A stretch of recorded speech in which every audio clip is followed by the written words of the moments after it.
Okay, so this is what you're going to do when you get into the computer system. You're going to go to 5 right here, and that is to get into the cloud. And you're going to launch Cloud Liberty 1 user. You're going to wait until it pops up. And once you see resaleworld.com, you're going to go to Liberty React, and that is to get in the software. And then to get into the software, you do OP23, and then the same thing at the bottom, OP23, and hit OK. And you're in the system. And then to check out customers, you're going to go to the POS, point of sale, and the same thing is going to happen. You're going to go to new sale, OP23, OP23, okay, and now you're in. Checking out in general, I'm going to use the scanner. We're going to go back to saying these are just examples of checking someone out. Okay, so what you're going to do is you're just going to scan the items, and I'm going to scan one of them, all right? And then let's just say that this person is paying with cash. You have to enter in the amount of money, and they're going to say they're going to give you $20. You have to put the amount in before you hit cash, okay? So when you hit cash, at the very bottom, it's going to show what your change is, all right? And then if they didn't, and they're paying with a Visa, American Express, MasterCard, any kind of card they have, you have to hit the card first. And once you hit the card, then your credit card machine is going to light up. When that happens, you insert the credit card, and then that will cancel everything out. The most important thing is when they're paying with cash, you do not hit cash first. You have to put the amount they give you first, and then you hit cash. Okay? And there's your receipt. And once you're done, you're going to hit finish, and then it's going to go back to if you want to print a receipt or not. So I'm going to do this and just show you what this would look like. Would you like to print a receipt? If no, push no. If yes, push yes. When you push yes, the drawer will open, and then the receipt will come out, and then it'll go back. So if we say no, there you go. You're back on this. If we're giving discounts, say that we are doing 20% off of all jewelry. So what we would do is we would hit sale post, and we would do what the percentage is. Sale post for all of your sales, whatever the percentage is. So you're going to do your discount, and then you're going to hit yes, okay? And there's where the original price is, and there's where the discount will be.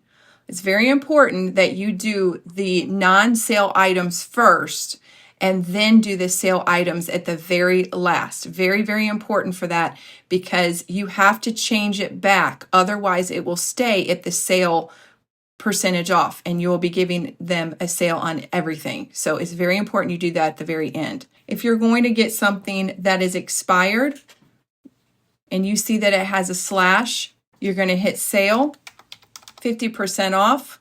You're going to hit OK. And then what's going to pop up is, would you like to post this as expired?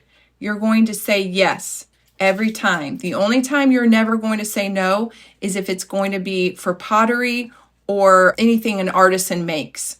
But everything else is clothing, all that, you're going to always say yes. And there will be your 50% off of that item. Again, you should always do your discounts at the very end and not at the very beginning. You want to do your regular sales first, and then your 20%, your 50% at the very end. To delete a sale, or say somebody comes in and they decide, oh, I'm going to get this, but I don't want this. I'm just going to add these in just to show you.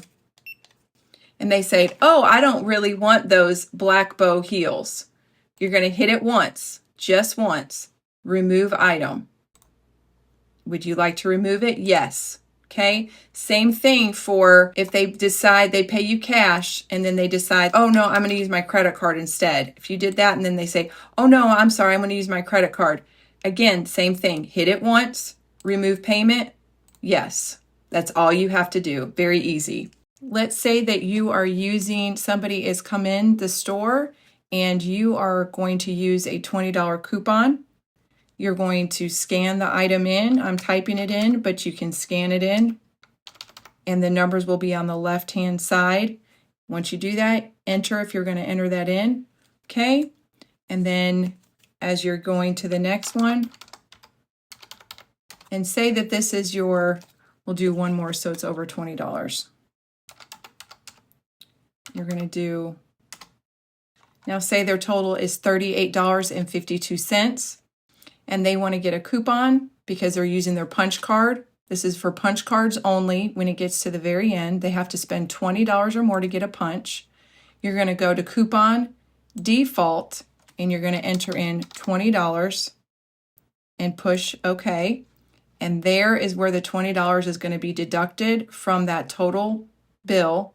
And then it's going to be at the bottom, the $18.52. Okay, so that's how you do the $20 coupon. This is going to be a gift card. I have this up here as an example of what the total would be. Okay, if they're going to use a gift card, then all you do is you hit gift certificate. That's to use towards their purchase. Okay, so that would be what that is. Now say they have a $20 gift card, then what you would do is you would not do the gift card. You only use the gift certificate if it covers the whole bill. If it does not cover the entire bill, because that is going to cancel everything out, you're just going to go to coupon, just like you would do the $20 coupon. And you're going to do that and say they have a $15 gift certificate. You're just going to apply it to that. Okay, so you can use the gift certificate if that will cancel out the entire bill, or if it does not, just go to coupon and go to default and then put in exactly what they have for their gift certificate. When using store credit, let's say that this person right here, we have a sale going on right here, and let's say that we want to use store credit. Someone comes up, I'll use my sister's account, and so say Elizabeth is in here. Right here is going to show you what she has, $45.50. Okay, that is through today, so that we know that that is current. What you would do is you would go to store credit, and because she has enough money in her account, you're going to hit store credit. That will cancel that out, and as you're doing your purchase, let her know, okay, Elizabeth, we're using your store credit. After you use your store credit, I always tell them what their account is. You have $31.05. If she did not have enough, which we'll use someone else, let's go to Naomi. She does not have enough. This is a perfect example. Naomi has $13.20 in her account. So when I use her store credit, again, I'm going to hit store credit. This is going to tell you right away that they do not have enough. It exceeds the total amount. You're going to still say yes, and that is what their balance is going to be in red. Remember, red is balance, green is what you give back to them at the end. Okay, so then if they pay, let's just say they pay cash, 25 cash, there's their balance. It's ended. Whatever they give you. To purchase a gift certificate, this one is very easy, but I want to show you, you're going to add item. Anytime that you do a gift certificate, you're going to hit gift certificate. You're going to go to gift certificate here. You're going to put the total amount. Let's say they're going to do $50. And then I just do gift certificate. Okay? Then you're going to hit OK. And when you hit OK, it's going to show $50. Now, here's very important. When you do a gift certificate, you never charge sales tax because you'll get them later when they use their gift certificate in sales tax. So you don't want to double tax them. So you would go to tax exempt, and that will take off their sales tax. So it will just be $50. So make sure when you're doing a gift certificate, you always hit tax exempt. If they have multiple purchases and they want to purchase a gift certificate with the purchase, you always want to do those two separate transactions. Just let them know that let me do your gift certificate first with one purchase because I don't want to charge you tax, and then do the other purchases separate so you do charge them sales tax.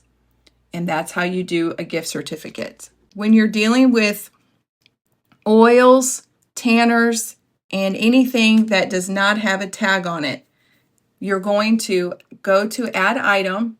In this case, the oils are under Booker. You're going to do perfume. And let's say they buy a large bottle. You're going to put the price, the description. Let's just say it's a Dylan purple. And then you're going to go to the price code. Always do C whenever we're dealing with people's merchandise that they have made, or the artisans basically. And you're going to go to that and you're going to hit OK. And there's your total, there's your tax, that's what it is total. And then that way when the purchase is done, 80% goes back into the oils and the tanners, and we get 20%. It's very important we don't do A for price coding. We're going to always do C price coding like I just showed you. Say that there is no tag, somebody is purchasing something from the back room that's brand new, but we know who it belongs to. So we're going to go to add item, and let's just say that this person, we'll use Darren Tubb, we're going to say that somebody is buying a shirt from him in the back room, and I have it for $12. We're going to go to description, and we're going to say black lace shirt. Keep it at A always. And there's that. That's how you can always add an item if it does not have that. If somebody comes in and they want to receive a check, then what we're going to do is we're going to, again, I'm going to use Elizabeth as an example. She comes in or she calls in and she wants a check and they want to check their balance. You go type her in, then you're going to look her up, and it's always going to be over here on this right side. It's going to tell you exactly what their balance is. And then what you do to write a check is you're going to go over to here where it says pay client, and you're going to do check. Don't worry about any of this. Hit OK. Post payment without printing. That's very important because you don't want to print in the back. You're going to hit this, and then you're going to make sure, this is very important, that the payout number is the same as a check number that you're writing for them, which the checks will be right under the counter. And once that's done, you hit OK. And what that does is then that is going to cancel that out and it'll go to zero. It's very, very important that as you write a check, that you are always canceling their balance out. Otherwise, it'll accrue and it'll keep going on. Okay, so that is how you write a check. Someone comes in, we'll stay with Elizabeth, and they want to get a inventory list. You're going to print item list, which is going to be right over here. You're going to not send it as an email. You're going to make sure it's 1 through all the way through. Okay? And you're going to hit OK. Now, here's the thing. You don't want to print all these things. She has been consigning with us since 2023.